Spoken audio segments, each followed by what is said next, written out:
Hello, Cupcakes! It is New Comic Book Day again, and we have a massive haul today. We've got around 14 books covering from publishers like DC, Marvel, Image, IDW, Titan Comics, Mad Cave, Oni Press.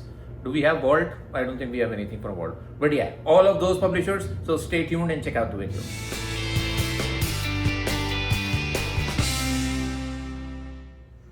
All right, we start off with Absolute Wonder Woman. This is by Kelly. This is issue number 20, and it's by Kelly Thompson, Hayden Sherman, and Jody Belair on the coloring.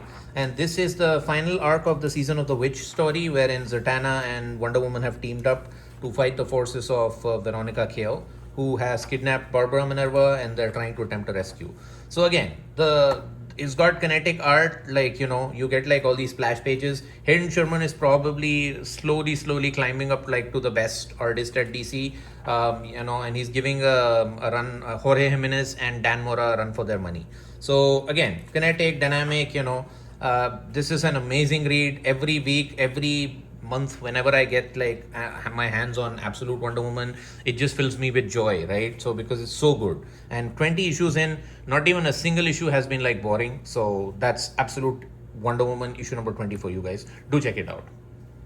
Yeah, next we've got Zatanna issue 2. This is by Jamal Campbell, and this is an amazing Adam Hughes cover. So you get Zatanna playing a banjo, and you've got Death and the Devil playing like beside her. So yeah, this is an amazing. So art wise, Jamal Campbell is killing it on this. Story wise, so in the last issue we learned that Zatanna is now the Prime Magus. So she's like the sorcerer supreme of the DC universe now, and basically she's helping out all these people with magical troubles, one by one. So that's what the core heart of the story is. But again, I am here for the art. I love Zatanna, as a character.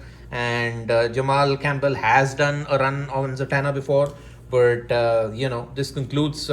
This is like his second arc, kind of.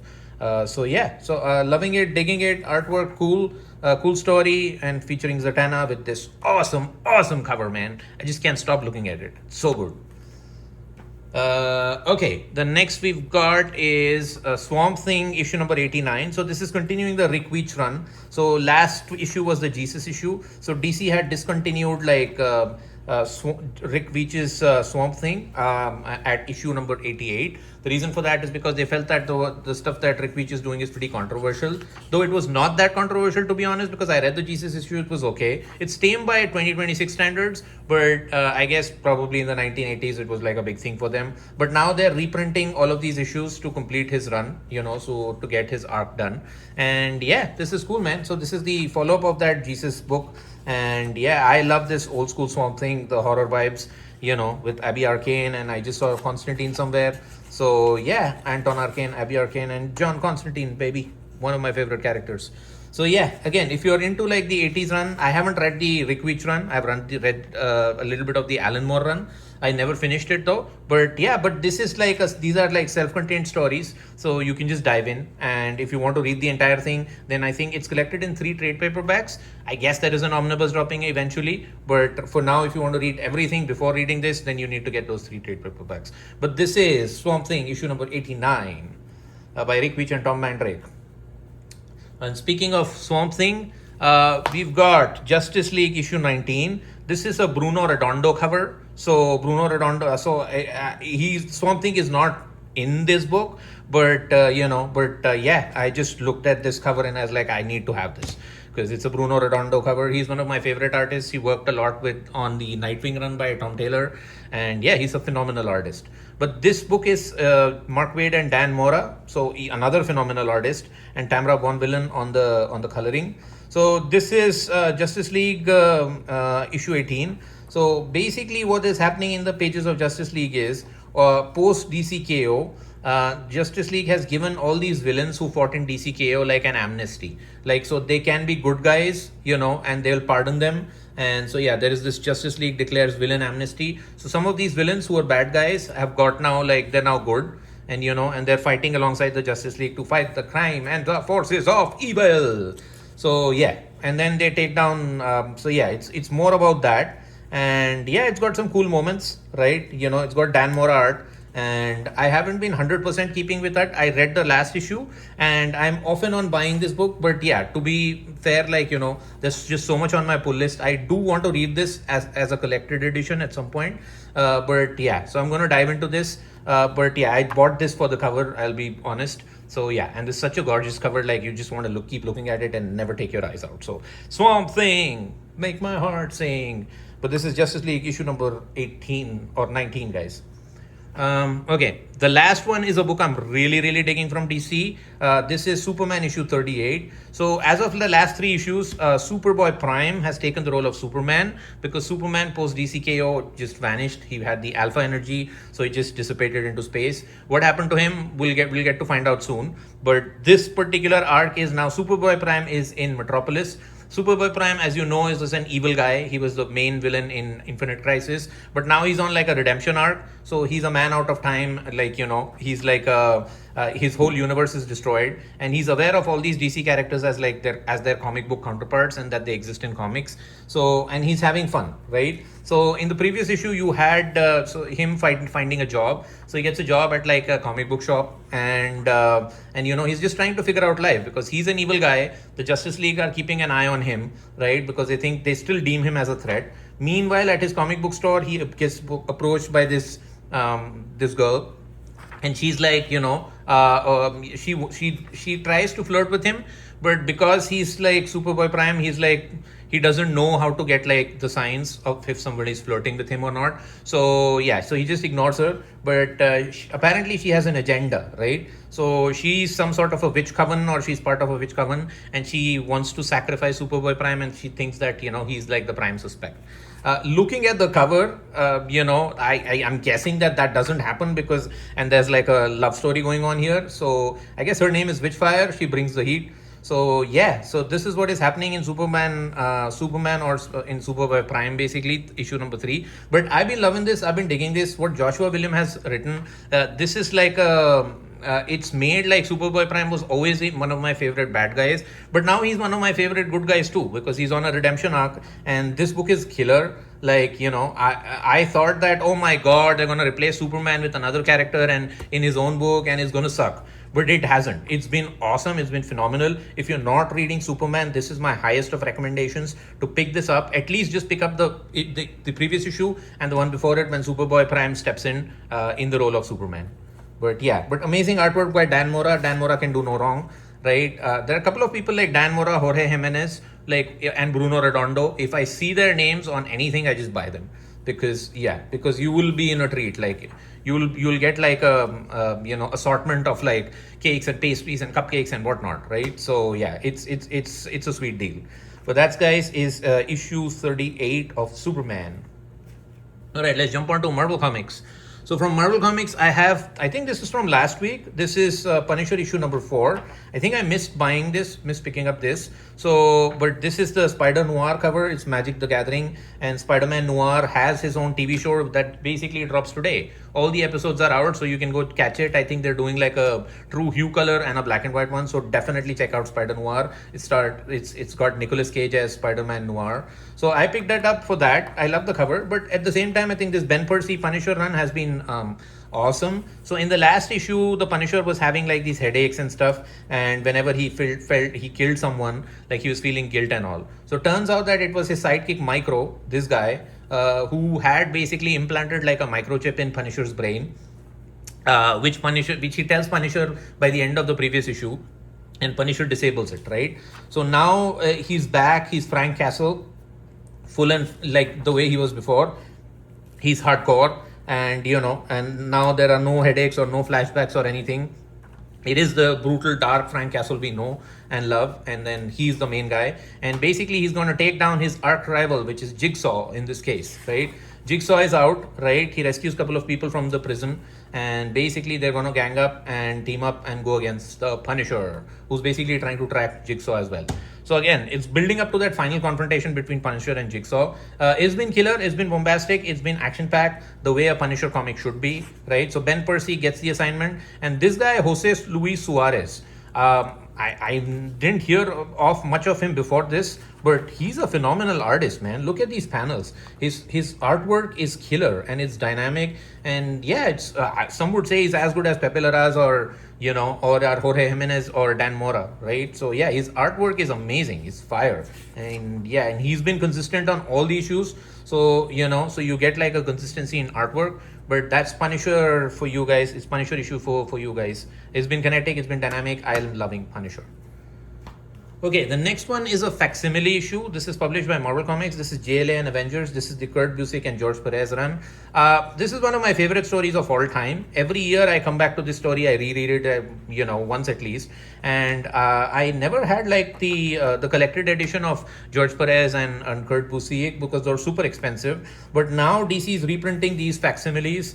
DC and Marvel. So this one is published by Marvel. The next one is by DC and so on and so forth. They're like 4 issues. So I'm trying to collect all of them in terms of like, and what this is basically the meeting up of Avengers and Justice League. And, there's a universal calamity that's there and they got to stop it together, right? So again, if you're obviously, how can you not be a fan of George Perez? So George Perez draws the shit out of this book, man. This is some of his most phenomenal art. So you've got like our DC characters and you've got the Marvel characters, and it's phenomenal. And Kurt Busiek's, his script is amazing. So if you're a DC fan, if you're a Marvel fan, you definitely need to check this out if you haven't. But that's JLA Avengers issue number 1 for you guys. Okay, let's jump on to Image Comics. With Image Comics, we've got Rick Remender and Daniel Acuna on Escape number 7. So this is again like that you've got like the dogs versus the bats. So the bats are Nazi people, and then the dogs are like the good guys. So it's like set in that World War II era, wherein this dog soldier is behind enemy lines, and and he's got to blow up this Nazi weapon, and he's being surviving, and these guys are trying to hunt him down. That's the premise of it. Like, we are at issue 7 now, and this is a kinetic book. Again, Daniel Acuna is one of those, again, super kinetic, super dynamic artists we have. And there's so many of them, man. So many good artists these days. It's phenomenal. And yeah, this is like, if you're into like the World War II commando type stuff, like I was into like when I was younger, this is a total book for you. So it's a World War II type book story with a soldier behind enemy lines trying to survive, and this bat kind of like Colonel General guy trying to like find him, hunt him down, right? So this is your main guy. And yeah, there was a lot of backstory, but in a couple of previous issues, but this is now, it's like 100% in the present, and it's basically him trying to take down this ultimate mega Nazi gun they have that they're going to use against the the Allied forces. So yeah, so if you like that kind of stuff, this is total book for you, right? Again, artwork is amazing. It is anthropomorphic, so if you're not used to that, then it may not be for you. I'm completely fine with it. Like, it doesn't bother me at all, So yeah, so again, check it out. It's Escape number 7, guys. Okay, then we have the last issue. I think this is issue 12 or 13 of Exquisite Corpses. So this is issue 13. So okay, season 1, issue 13, which means there will be a season 2. This is by James Tynion and Michael Walsh, who's going to write a DC project. Apparently it was on the internet that he's going to do something with DC now, in the Absolute Universe, something horrifying, something horror.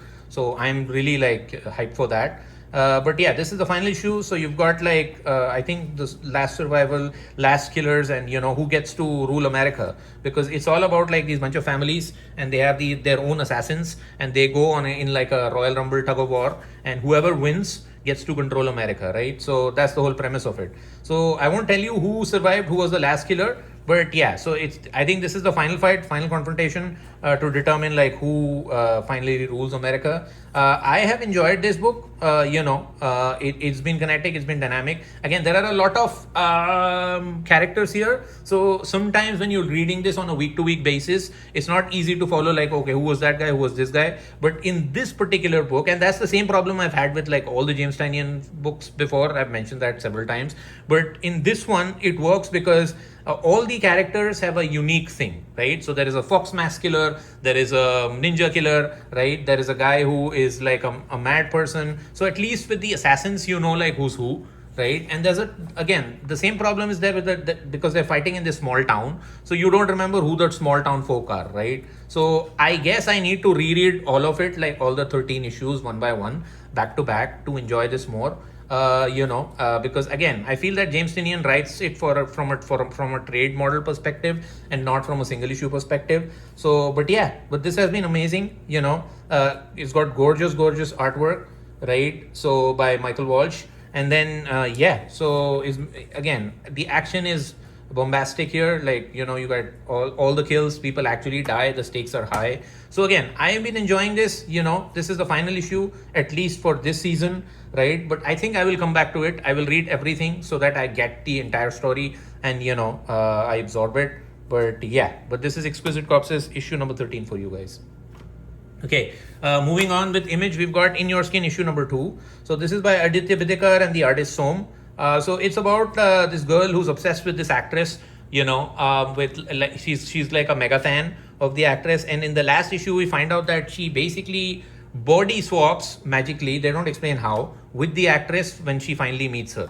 And so again, this is about like Aditya Bidekar's ode to like toxic fandom and at the same time celebrity culture and celebrity worship, and what it does, like I think explored in a horror way, wherein probably I am guessing what he's going to try to do is like this person who's body swapped with a famous actress now gets to live in her body, and she may not like it, or and she may like it more than we expect her to, right? So there's going to be tension, there's going to be dynamic. So again, Aditya Bidekar is one of the greatest letterers. This is more like the first time he's like writing something, and artist Som is killing on it, man. There's like, this artwork is sublime, very beautiful art to look at, right? So again, I am invested in this book. This is issue 2. I was happy with issue 1, and let's see how issue 2 does. But that's In Your Skin issue number 2, guys. Okay, then the last Image book we have is Void Rivals issue number 30. This is the Quintesson War, the final part of Quintesson War, part 6 of 6. So you've got Derek and Solila, basically, who are, I think, they're from 2 different planets, separated by a black hole, and the Quintessons, who are basically the villains in the Transformer series, have attacked their planet, right? And they're trying to survive. So they're like star-crossed lovers, basically. Like, they're from 2 different sides, but they kind of like love each other, hate each other and all. So they're friends with each other, right? So in this one, it's like the final leg of the battle. So the Quintessons are kind of sort of winning. They've kind of won. They've destroyed everything. They've destroyed Agoria, the planet from where Darek is from. And then at the same time, they're about to destroy Zertonia, which is Solila's planet. So meanwhile, Solila and Darek, they meet Zerta Tryon, who's like one of these mega transformers, and she advises them that you need to get more Cybertronians here, because only they can help you win this war. You can't win this by yourselves. If you go against the Quintessons, they're ultra powerful and they'll die. So what Darek and Solila do is, because if they try to escape in their regular, like, technical aircraft, then they'll be shot down by the Quintessons. So they team up with Pythona, who's also on Zertonia, right? And she's got an organic ship. So it cannot be detected by radar or sonar or anything, because it's like an organic ship, right? Because she's from Cobrala, and Cobrala believes in no technology, only like natural sciences and everything. So only organic stuff, right? So the idea is that they team up with Pythona, and they try to escape, and the whole story is about that, their escape. And it sets up something more stuff to come in the Energon universe in Void Rivals. But then this issue focuses on their escape from the planet Zertonia, and then to seek out more like Transformers and get them back onto like Zertonia and Agoria, and then at the same time fight the Quintessons. So again, this is on issue number 30. I've been loving it. I've been enjoying it. All the 30 issues for me are bangers. I never felt that they're doing like, there are a lot of twists and turns, but I never felt that this is done for shock value. It actually makes sense in the larger story. And initially I was like, why is Pythona here? Like, what does it serve the purpose? Like, but Kirkman explains it, like why it was essential for Pythona to be here, because they wanted Derek and Solila to be out of the planet. So again, I'm loving it. Andrea Bressan on the artwork, like, the artwork is sublime. Great story, right? I want to reread it like, once again, all of it. But this one, it does the weekly stuff wherein, I read this, I remember all of it, and I absorb it, and I enjoy it, right? That's how comic books should be. So kudos to Kirkman and team. Void Rivals, man, issue number 30. Amazing, amazing stuff. All right, we've got some indie books to show you, and one of my favorite books is coming to an end. This is Spirit of Shadows, issue number 5 by Oni Press. This is by Daniel Ziegler and Nick Cagney, some of my favorite people on the planet, because this story has been amazing, right? All the 4 issues, like I've highly praised. This is probably my favorite series to come out in 2026, right? So yeah, it's that good. And it's only 5 issues. I hope they get to continue this. But again, as I've mentioned several times, it's about this dude who gets murdered, this guy, and then he is in kind of like a purgatory place, and he wants to get into heaven to be reunited with his long lost lover. But what happens is that, things happen, and he's brought back to earth. He's resurrected by this witch. And there's a backstory for every character. Like, you will never guess, like, each and every character, how important they are to the story. They're all given so much deep character by Daniel Ziegler. And Nick Cagney, like I said several times before, he's channeling his inner Steve Ditko and his inner Jack Kirby. The art style is sublime. The colors pop. And yeah, what more can I say about this? So I'm going to read all the 5 issues again, and I'm going to do a review separately. Probably I'll put it on Instagram, because yeah, this thing is sublime to me. Like, I have enjoyed, like, I've gone to the comic book store and they're like, yeah, is this releasing this week? Is Spirit of Shadows coming out this week? And they're like surprised, like, you're the only person who asked us about this book, like, and and I'm like, yeah, this is so good. Like, it's probably better to me than the Energon Universe and Absolute Batman. It's so good, man. And it's only 5 issues, and there is so much to dive deep into these characters, right? So now I'm involved, I'm invested, and I really want to find out, like, how this ends. But that's Spirit of the Shadows, issue number 5 by Oni Press, guys. All right, we continue the journey of Conan with issue number 31. This is by Jim Zub and Doug Braithwaite on the art. So in the last issue, we found out that the secret assassin gets a contract to kill Conan. Again, he has his own backstory. He's got a troubled childhood and whatnot, and he's an absolute badass. But he meets the king of the badasses, and that's Conan. So this issue is all about, like, Conan versus this new assassin guy. And yeah, man, this is again great artwork. Like, one of the best Conan stories ever. Like, this is on, again, same thing with, like, Void Rivals. It's on 30 issues, and it's not disappointed. It's never missed a beat. And that's how good this is. So I guess everybody should get it. Like, if these books are not on your pull lists, I mean, something is wrong with you, man. So seriously, because it is fire, it's kinetic, dynamic artwork. I use those terms a lot, many times, because, there's no other adjective to describe what all these artists are doing. Like, we are eating good. I mean, this is gourmet meal, Michelin star 5 restaurant, right? That's how good this book is. So again, Jim Zub is killing it. I mean, what praises can I give him? Like, I've given all these 31 issues, like, so much praise, but it just fills me with joy, man. I am a Conan guy. I've always been a sword and sorcery guy. If you're one of those people, then this will totally work for you. Check it out. Check out Conan issue number 31, guys. Okay, we've got 2 more to go. From Mad Cave, we've got Florida Hippopotamus Cocaine Massacre, James Edward Clark and Fred Kennedy. So this is about, like, you got the main characters are this cop guy and this FBI agent. They're teamed up together to take down this drug kingpin on his island. And apparently a lot of cocaine and hippopotamuses on the loose. So he's got, like, this aqua park where all hell breaks loose when these guys, jump in and try to grab him. And he basically just throws away tons and kilograms of cocaine onto these hippopotamuses he's got captured over there, and then all hell breaks loose, right?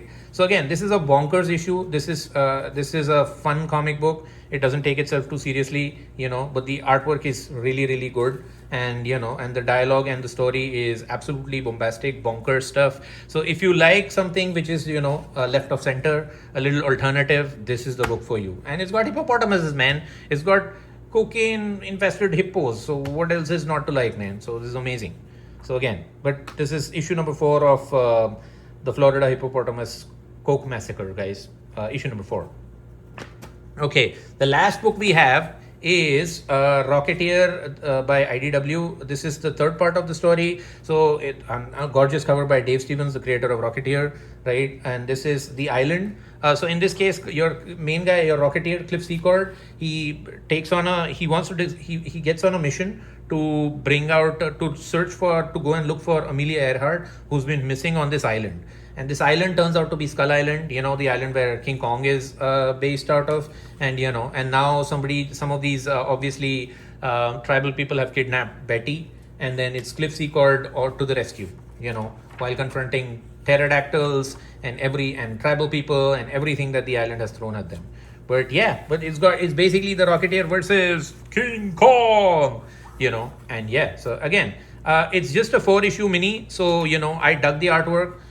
This one is by, who's the creative team on this? So it's Dave Stevens and John Layman and Jacob Edgar. So it's mostly written by, lettered by John Layman, and then the art is by Jacob Edgar. So I really like the artwork, it's a very pulpy style, very 80s, and it's got so they put also, I don't know how they got the rights, I don't know, maybe they're in public domain, but they put Popeye and Tintin in this issue. So that just was I'm a big fan of Popeye and I'm a massive fan of Tintin, right? So seeing those characters together with Rocketeer filled me up with pride and joy. And then King Kong, I love Kong, I love Zilla more, but but I love Kong too. So so if King Kong versus Rocketeer, what's not to like? So it's a great pulpy adventure Indiana Jones type story. I loved it, and that's why I bought it. And that's our last issue, guys. And I'm going to do some of these short versions of these reviews on Instagram. So please consider checking out the Cupcakes channel on Instagram as well. And take care of yourselves. And before I go, there was this cool thing I wanted to show you for those of you who are still there. So I got also this IDW monthly book, and it's got this, where is it? So it had a Ninja Turtles poster, which is, there you go. I got it. So it's got this whole Teenage Mutant Ninja Turtles, because Ninja Turtles are hitting 300 issues. So it's got this massive poster by Eastman and Laird. And this is so cool, man. So so if you're at your comic shops, just get this IDW monthly book just to get the free poster, man, because this poster is awesome. And if you flip it around, you've got the Last Ronin poster. So you can either go for the Last Ronin one, or you can go for the Ninja Turtles one. Either way, I'm going with the Ninja Turtles one because this is awesome. And I'm gonna probably put it up on my wall and stare it on a daily basis. But that, guys, as they say, is that, so what are you thinking? What are you digging? What are you checking out? Let me know. What are you reading? If you have any thoughts, comments, or questions, I'll be more than happy to answer them. This has been a massive haul. I've gone till 27 minutes, So usually I do 10-15. But if you've stuck till the end, then kudos to you. Thank you. Please like, share, and subscribe to the video. And, and I'll catch you in the next one.